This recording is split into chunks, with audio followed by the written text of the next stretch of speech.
কালকে আমি আসছিলাম দুপুরবেলা, ঠিক আছে। এখানে আমার প্রেমিকা মানে ইয়ে করে চাকরি, শুভঙ্কর রয়। হ্যাঁ।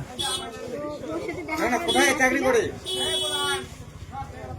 তো প্রথমে আমাকে নিয়ে গেছে ওর দিদির বাড়িতে।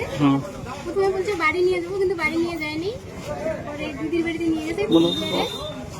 নিয়ে যাওয়ার পর আমাকে ওখানে পুরো মারধর করতে, মারধর করে মোবাইল টোবাইল সব ভাঙে দিতে।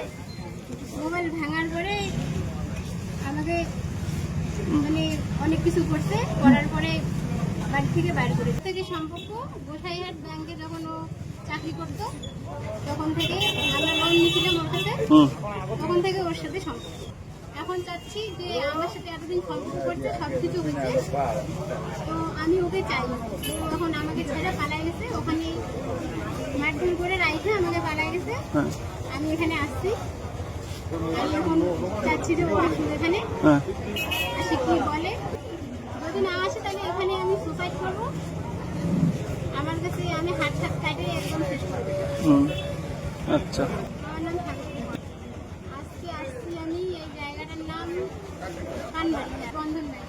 আচ্ছা বন্ধন ব্যাংকে চাকরি। আচ্ছা।